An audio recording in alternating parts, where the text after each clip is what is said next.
ఇలా మిక్సీ చేసుకున్న తర్వాత ఇందులో నేను గానుగ నూనె వేసుకున్నానండి. ఎందుకంటే ఇది కొంచెం నిల్వ ఉండడానికి అన్నమాట పచ్చడి. అందుకని చెప్పి నేను ఇందులో గానుగ నూనె వేసాను.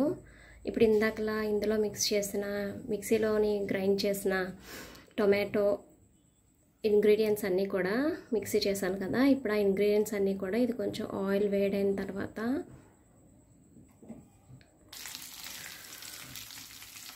ఆయిల్ అది వేడవుతుందండి. ఇందులో నేను ఎండుమిర్చి, వెల్లుల్లిపాయలు, ఇంగువ, పసుపు, కరివేపాకు వేసాను.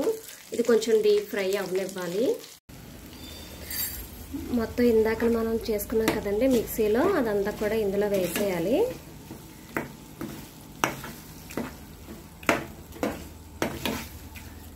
వేసి చక్కగా తిప్పుకోవాలన్నమాట.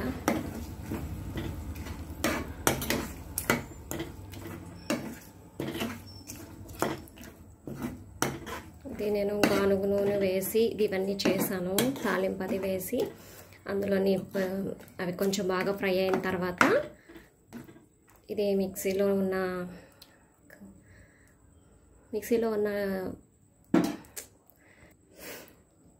తాలింపు అది వేసిన తర్వాత ఇదిగోండి ఇలాగా మిక్సీలో ఉన్నటువంటి మిశ్రమాన్ని అంతటిని కూడా ఇందులో వేయాలి. చూసారు కదా ఎలా ఉందో. ఇది కొంచెం దగ్గరికి అయినంత వరకు కొంచెం ఇలా చేయాలన్నమాట.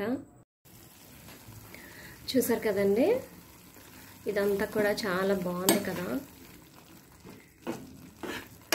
అయితే దీని మీద మూత పెట్టకూడదు. ఇదంతా కొంచెం, ఎందుకంటే మనం టమాటీలు, వెల్లుల్లిపాయ, ఇంకా ఇవన్నీ ఇంగ్రీడియంట్స్ అన్నీ వేసాం కదా.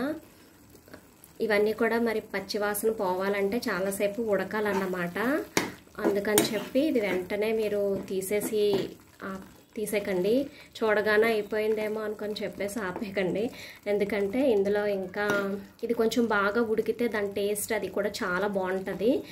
ఇది మీకు 1 వీక్ వరకు వస్తుందని చెప్పచ్చు. ఒకవేళ కనుక మీకు ఇంకా ఎక్కువ కావాలనుకుంటే మీరు ఎక్కువ మోతాదులో తీసుకుంటే సరిపోతుంది.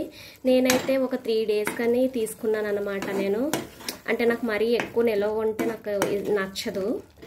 అందుకని చెప్పి నేను తక్కువ క్వాంటిటీ తీసుకున్నాను. నేను ఓన్లీ 5-6 టమాటాస్ అలా తీసుకున్నాను.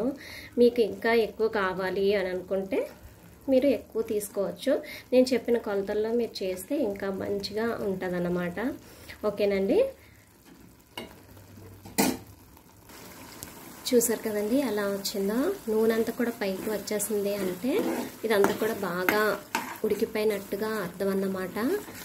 దీన్ని మీరు అన్నంలోకి తీసుకోవచ్చు. నెక్స్ట్ టిఫిన్స్లోకి, ఇడ్లీ, దోశ అందులోకి అయితే ఈ చట్నీ చాలా బాగుంటుంది.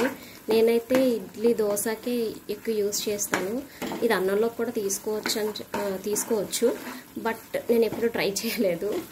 మీరు ఒకవేళ కనుక ట్రై చేయండి. ట్రై చేసి ఎలా ఉందో చెప్పండి. ఒకవేళ ఇప్పుడు నేను ట్రై చేస్తాను అన్నంలోకి. ఇదైతే నాకైతే ఇడ్లీ, దోశలోకి అయితే బాగా నచ్చిందండి. సో ఇడ్లీ, దోశలోకి అయితే ఈ చట్నీ చాలా బాగుంటుంది, నిలవ ఉంటుంది. సో చూసారు కదా, సూపర్గా ఉంది కదా కలర్ అది. సో మీరు కూడా ట్రై చేయండి, లైక్ చేయండి, షేర్ చేయండి, సబ్స్క్రైబ్ చేయండి. Okay, thank you.